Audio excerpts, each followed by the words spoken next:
Olá, neste vídeo vou explicar quando usar a correlação e análises de regressão nas pesquisas em saúde. Faz parte de uma playlist deste canal sobre análise de dados. Eu sou o Daniel Mendes, este é o canal Academia da Pesquisa. Quando você está coletando os dados, analisa os dados e duas variáveis variam entre si, variam conjuntamente, então nós chamamos de covariação ou correlação. Por exemplo, você coleta dados sobre altura e peso e correlaciona se essas variáveis estão relacionadas. Outro tipo de correlação muito comum é entre peso e idade. O coeficiente R quantifica essa correlação. Então é o coeficiente de correlação que mede o quanto que esta correlação ocorre, quanto que ela está forte. A correlação ocorre quando você mede as variáveis, na maioria das vezes sem manipulação, como eu falei com peso ou altura. Outro exemplo é a pressão arterial. Então você quantifica a correlação calculando o coeficiente de correlação, que é o coeficiente R. Ele varia entre -1 e 1.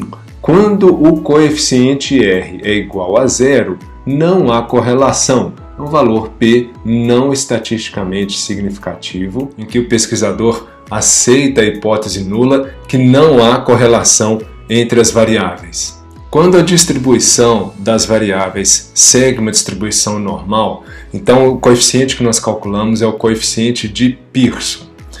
Quando a distribuição das variáveis que você está correlacionando não segue uma distribuição normal, então o coeficiente que calculamos é o coeficiente de Spearman. Ou seja, basta uma das distribuições serem assimétricas de uma das variáveis. Se uma delas já for assimétrica, você deve calcular o coeficiente de Spearman. Para que seja possível calcular o coeficiente de Pearson, ambas devem seguir a distribuição normal. Veja esse exemplo da literatura, um exemplo de um gráfico mostrando a correlação de duas variáveis medidas pelos pesquisadores. Duas variáveis contínuas. Os pesquisadores encontraram que há correlação, coeficiente R alto, um coeficiente R acima de 0,7 mostra uma correlação fortemente positiva. Quando a correlação é positiva, quando uma variável aumenta, a outra também aumenta. Então, um R de 0,92, um valor P baixo, ou seja, foi uma diferença significativa. Rejeita-se a hipótese nula, há correlação entre as variáveis. Então, na análise de correlação, você assume que não há uma correlação quando o valor P é alto. Ou o intervalo de confiança varia entre o negativo e positivo. Para as pesquisas em saúde, o objetivo da regressão é predizer um resultado, uma variável resposta a partir de variáveis independentes. Então você obtém um resultado Y a partir de variáveis independentes X que o pesquisador manipula. Um exemplo clássico é o exemplo dose-resposta de uma análise de uma medicação. Quando você aumenta a dose de um remédio, de uma medicação em teste, aí você pretende analisar a resposta desse aumento da dose. Então, o efeito dose-resposta, você faz uma análise de regressão. Então, por que fazer uma análise de regressão? Para fazer predições, muito comum nos estudos em saúde. Você deve adaptar um modelo aos seus dados coletados. A regressão ela pode ser linear ou não linear, dependendo deste modelo que você se adapta aos dados. Então, dependendo de qual modelo vai se adaptar melhor aos dados. Veja só na regressão linear, os dados predizem uma resposta de maneira linear.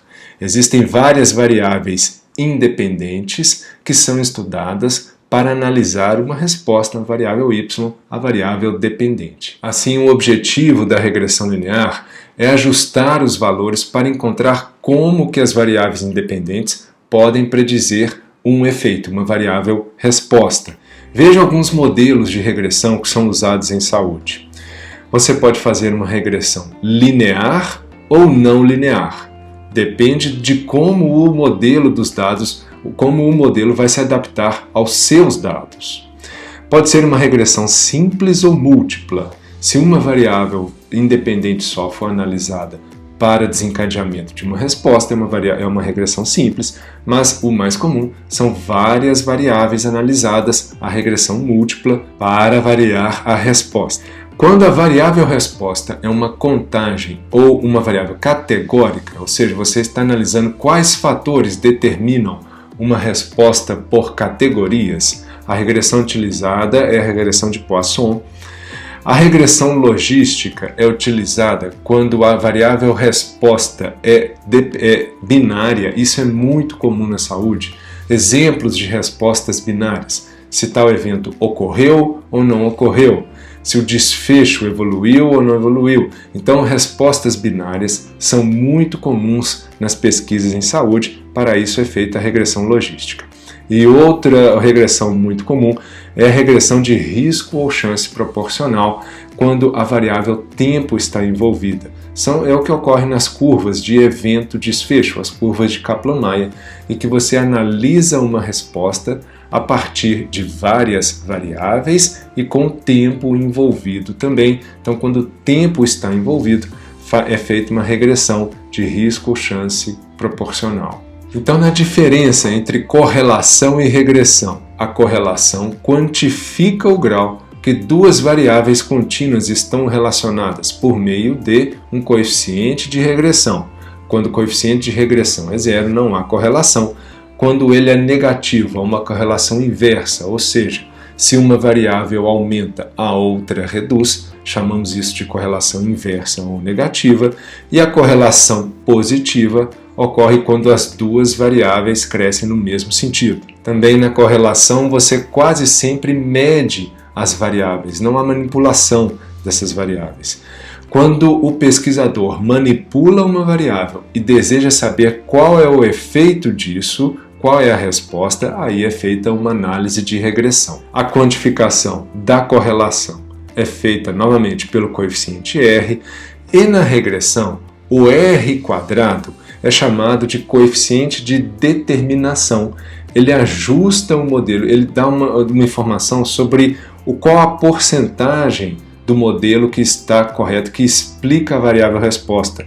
Ou seja, qual a porcentagem da variável resposta que é explicada pelo modelo de regressão. Para quantificar a regressão são usadas medidas de risco, normalmente a odds ratio, ou quando há o tempo envolvido é utilizada a hazard ratio. Existem outros vídeos aqui no canal que explicam como são feitas as análises de correlação, regressão e as análises de tempo desfecho. E obrigado por ter assistido esse vídeo. Essas informações sobre quando fazer análises de correlação e regressão, espero que tenham sido úteis para você.